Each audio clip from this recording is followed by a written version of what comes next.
Andy Hood here with Velo News. We're talking to Dr. Lothar Heinrich, who's the team doctor for T-Mobile. Tell us about what you do. When did you first come with T-Mobile? 1995, you said, right? Yeah, 1995 I came to T-Mobile, at that time Team Telecom. And that was a team with Eric Zabel with the first big successes in the sprints. He had won the year before the Paris Tour for the first big race, and then we had a bad season, but also a good season. We had the split team in the Tour, and that was pretty cool with Eric. And then we started through with 1996 with Bjarne and Jan, and then 1997 with Jan winning the Tour. That was unbelievable. Yeah, back-to-back Tour successes. That's a special. Two different riders as well.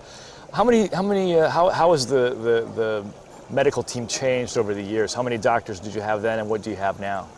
The team started with Professor Schmid as Team Stuttgart already with the University of Freiburg, and I came there in 1995. And some of the other doctors changed a little bit, but now we have a real good team with Dr. Stefan Vogt also, who's doing a lot of science with SRM and all the data from the Tour, from the Giro. Yeah, that's a pretty good team now. And perhaps just tell us what's a typical season for you. I mean, what kind of work do you do with the team, and what's your role specifically? I'm on the road with the team about 110 days. And when I'm at home, I do a lot of organization right now, prepare the training camp, try to get the best people together, like trainers, core strength, psychologists, stuff like that. And 110 days, that means all the big races, training camps like Mallorca, like Tour of California then afterwards. And Tour de France is the big highlight for sure. And then at the end of season it's World Championships, sometimes the Olympics. Mm-hmm. As a team doctor, what is your responsibility in terms of dealing with the athletes exactly, in terms of helping them with their training programs as well as treating any sort of illnesses or accidents and crashes they have? Yeah, like a typical doctor, it's the most important thing is the health. Healthy athlete means is an athlete who can compete. And then I do, with some riders, I do one-on-one training, try to organize, for example, also these aero tests together with Uli Schoberer from SRM Systems.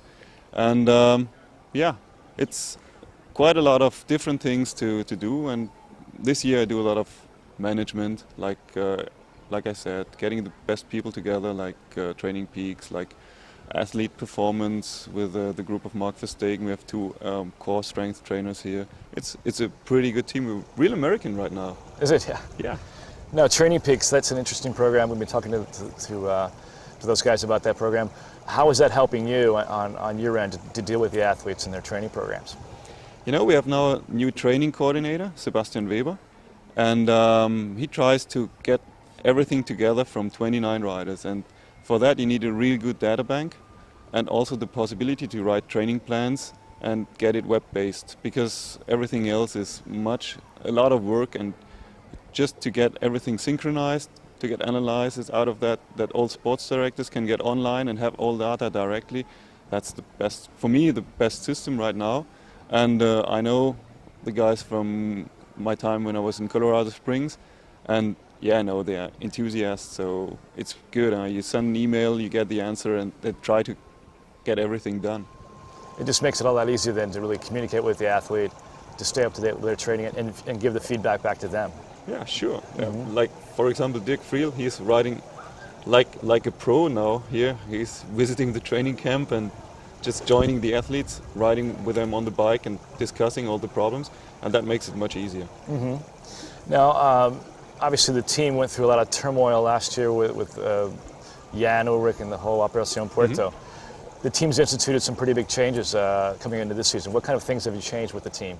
Yeah, it was a bad year last year, and as a result, we changed a lot of things. Like, as you know, the management changed. A lot of riders went to other teams, and we have more international team right now.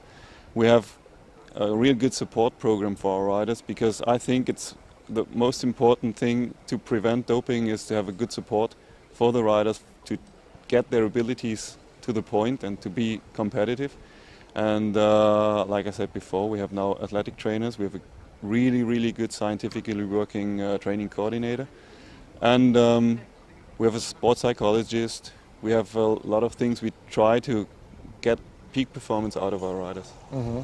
Now, the riders are not allowed to work with external trainers anymore, are they? Is it? External trainers are possible, but they have to check it with us. So if you as a rider work for 10 years with a good coach and he's really serious, good working, and then you have to change the team and the trainer, that makes it not really easy to get the peak performance done. But Sebastian, he's getting in touch with them and getting them also in the training peaks, so they get all the information together. Yeah. And what kind of controls has a team brought in for this season? Do they go? All the riders went to Freiburg, is that correct? To do DNA testing as well. We are allowed to do any kind of testing which is appropriate to check our riders. DNA testing would be one possibility. But more important is that we work together with the anti-doping agencies to get better support from them, that the riders get checked, not regular, but very often, so that we are sure that they are really on the point. And the other thing is we have a screening, health screening and anti-doping screening with methods which are not right now real anti-doping tests, but like blood volume, total hemoglobin mass check. That's not an anti-doping test, but it's a test to screen our riders to see if there's something changing. And then we have an independent committee, expert committee, board, which has a look at all the data we give them.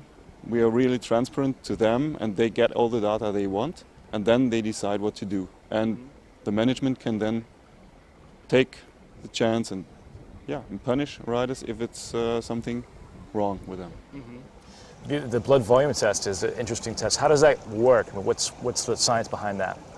In a way, it's really simple because, as you know, like blood transfusions or EPO doping, that changes your mass of hemoglobin, and you increase your blood volume. And when you check your hematocrit or your hemoglobin in a normal hospital, you get only concentration of that, not the total volume. And what changes when you do blood transfusion is your total volume. And with this test, it's a test where you inhale a little amount of carbon monoxide, and you check your blood before and after. And with that check and with some mathematical methods, you get the amount of total hemoglobin mass. And during the year, that doesn't change too much, what we know right now. And if it's changing a lot, then we know there's something wrong, and then we have to see what has happened. Has he been in altitude? Has he been sick, like long in bed or something? That changes a little bit, but then we have our specialists, not our, independent specialists, who can decide what to do. It's interesting. That's been introduced this year, hasn't it? In terms of this. Our riders will be checked like 6 times minimum, 4 times when they know it, like for example here at Mallorca, and minimum 2 times in the races where they don't know when the check is coming. And these measures were introduced really to provide credibility for the team. Is that the reason why? I mean, how important is it for cycling, and especially for Team Mobile, to really work to change the image of cycling? As you know, credibility is everything in cycling after a year like 2006. And it's hard to work on that. And we try to... I spoke with Bob during the Tour de France, and we spoke about possibilities, and he said he asked me to try the best program, to set up the best program I'm thinking of, and I tried to do that.